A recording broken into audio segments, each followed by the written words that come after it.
There are at least 3 ways to build most EDH commanders. Muscle arms for strong. Fun. Mean. Let's look at the strong, fun, and mean ways that I would build Cazur and Ukkima in EDH, and the video starts right now.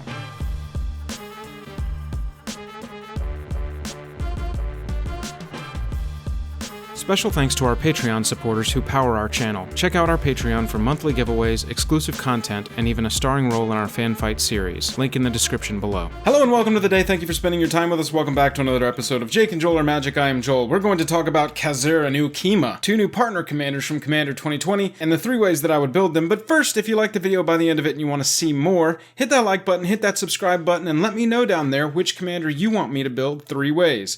Let's jump into these 2. Cazur and Ukkima are partners. Cazur, Ruthless Stalker, is a 1 green 3 other 3/3 human warrior, partners with the Stalking Shadow, and it says whenever a creature you control deals combat damage to a player, put a +1/+1 counter on that creature. So as we are dealing damage with our creatures, if they're getting through, they're getting +1/+1 counters, so we're going to want to build in a way that allows our creatures to get through if we can. Ukkima Stalking Shadow is 1 black, 1 blue, 1 other for a Whale Wolf 2/2 that partners with Cazur, Ruthless Stalker. Ukkima can't be blocked, and when Ukkima leaves the battlefield, not dies, not exiled, but all of it, if it leaves the battlefield, period, it deals X damage to target player, and you gain X life where X is its power. The synergy is right there with Cazur. If Cazur is putting +1/+1 counters on Ukkima as it's dealing combat damage, we're going to have a bigger and bigger Ukkima to eventually deal a lot of damage and gain us a lot of life when it does leave the battlefield. The 3 ways that I would build this. Strong, I would build kind of an unblockable tribal with a ninja sub-theme. For fun, I would build a tokens go wide saplings and plants strategy. And for mean, we're going to build this into a cEDH deck. Let's get to it. If I'm building an unblockable EDH deck, Deep Fathom Skulker really represents a lot that I want to look for. 6 cost for a 4/4. Whenever a creature you control deals combat damage to a player, you may draw a card. I love that. Whenever a creature you control deals combat damage. That's what we're going to be ensuring anyway. So look for cards that have good synergy and give you payback, payoffs for creatures getting through and dealing that combat damage. Plus, Deep Fathom Skulker also has the ability to pay 4 and say that target creature can't be blocked this turn. So we don't necessarily have to run only creatures that say unblockable or can't be blocked, but we can run pretty much whatever creatures fit our color identity and we like, and we can give them unblockable with multiple different things. Aetherling, however, is a 6 cost 4/5 creature that makes itself unblockable for 1 blue mana. It's also very versatile. It can go up or down power, and it can blink so that they can't remove it. Aetherling can be a very annoying creature if you play it and you've got the mana to protect it completely once it's on the battlefield. Thassa, God of the Sea, is one of those ways that I was talking about to make creatures unblockable. That bottom ability, 2 mana, target creature you control can't be blocked this turn. Plus, just as a residual effect for a 3 mana enchantment that's indestructible, we're also going to get to Scry at the beginning of our upkeep. I like a lot of what Thassa brings to the table in a deck like this. Etrata the Silencer. Now, we can play cards that say they can't be blocked, and this is one of the top ones to play in my opinion. Super strong and fun. We've got 1 black, 1 blue, 2 other for a 3/5 that can't be blocked. Whenever Etrata deals combat damage to a player, exile target creature that player controls and put a hit counter on that card. That player loses the game if they own 3 or more exiled cards with hit counters on them, and Etrata shoots back into the library to come back at a later date. I love that this represents removal. I love that it plays along with our can't be blocked theme. Obviously, the +1/+1 counters that Cazur would give out don't really matter much here, but Etrata represents a lot in a deck that's going to be focused on not being blocked anyway. Keeper of the Keys, 2 blue, 3 other for a 4/4. When it enters the battlefield, you get to become the Monarch.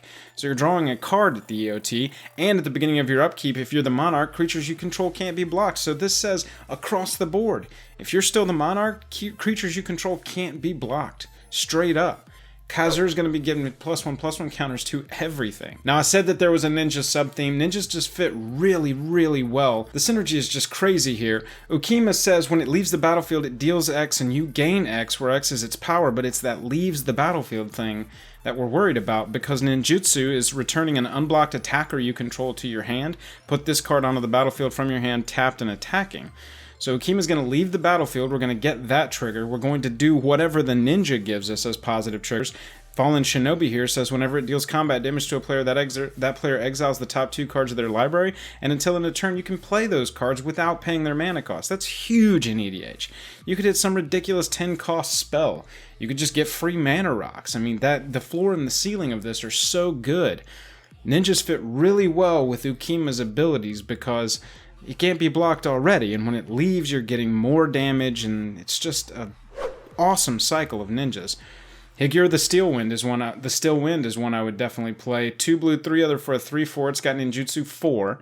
When it deals combat damage to a player, you may search your library for a ninja card, reveal it, and put it in your hand. If you do, shuffle your library.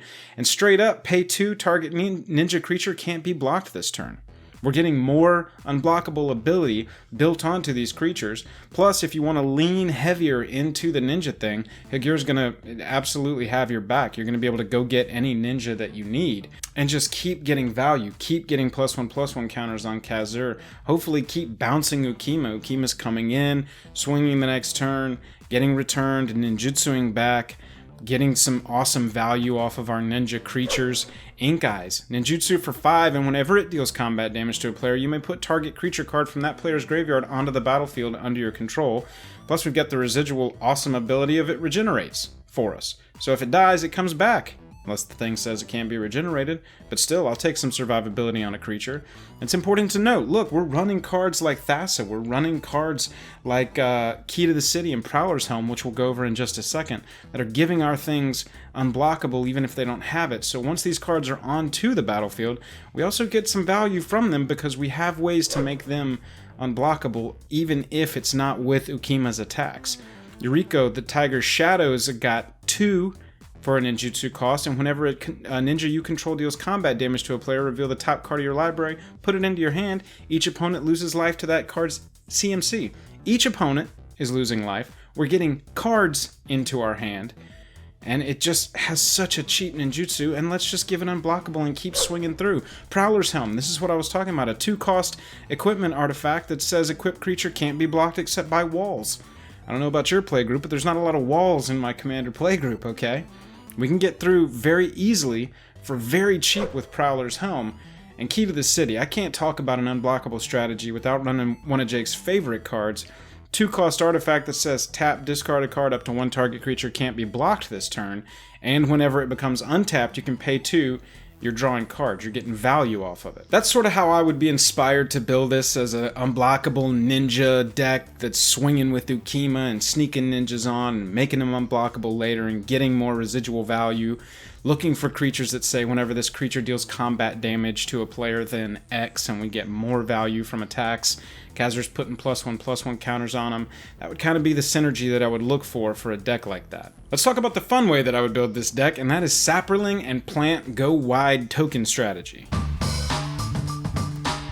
So the thought process behind a saproling plants kind of go wide strategy is that you're going to have a lot of 1/1s on the battlefield and they'll all be swinging through. The ones that do get through, Cazur will be dropping +1/+1 counters on them, and so we've got this go wide army that'll just keep growing, and the bigger we get, the more we'll want to protect it with cards like Heroic Intervention. But I thought that it could be a fun strategy with this deck. In this color combination, we've got black and green for saprolings. So we can't play saprolings without playing Slimefoot, in my opinion.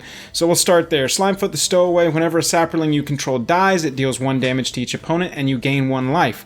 Pay 4, create a 1/1 green saproling. So Slimefoot's going to give us an avenue to create saprolings a lot, and it's going to give us a foundation for an Aristocrats style build. If we can put a lot of Blood Artist style effects into this deck, meaning if we have a creature die, all our opponents are drained for 1 and we gain life, then maybe we could actually make something of even the ones that are swinging and not getting through, that don't get +1/+1 counters put on them by Cazur. Grismold the Dreadsower is another excellent option for this deck. It's a trampling 3/3 for 3 at the beginning of your end step. Each player creates a 1/1 green plant creature token, and that's fine, especially if we're leaning into the Blood Artist thing.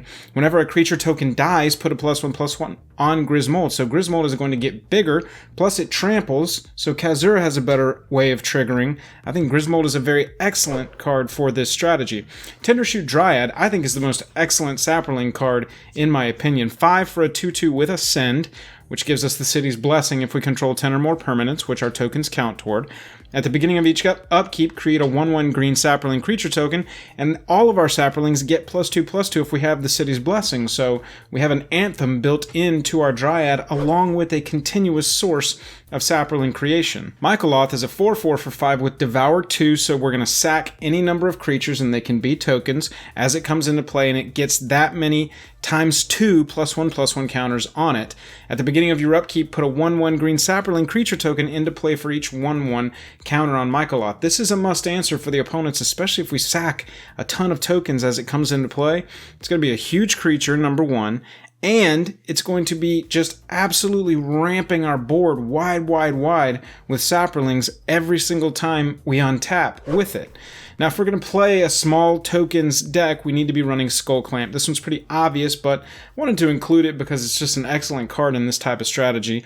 1 for an equipped creature gets +1/-1 artifact equipment, that whenever the equipped creature dies, we draw 2 cards, and that's the important part of this card. If we've got a bunch of 1/1s and we can't get through with any of them, or, we think they might die, or we're not just getting the energy and the cards and the resources we need, pay 1, equip it to a 1/1, draw 2 cards. Pay 1, equip it to a 1/1, draw 2 cards, and so on and so forth. Skull Clamp is excellent. I mentioned maybe a Blood Artist style strategy would be excellent for this build, and Poison Tip Archer represents that thought. It's a 2/3 for 4 with Reach and Death Touch. We don't really care so much about that. We care about that last one. Whenever another creature dies, each opponent loses 1 life. So anytime we sack a 1/1 or a 1/1 gets killed, and hopefully we'll have a lot of that happening, every opponent is going to get drained for 1. Zulaport Cutthroat, this is just redundancy on that ability. 2 for a 1/1 whenever it or another creature dies. Each opponent loses a life and you gain a life. Creatures you control, by the way, but each opponent loses a life and you gain a life. So we're going to just be draining our opponents as our saprolings get devoured, say, or sacrificed, or attack. Some of them get +1/+1 counters. The other ones don't get through because they get blocked and killed.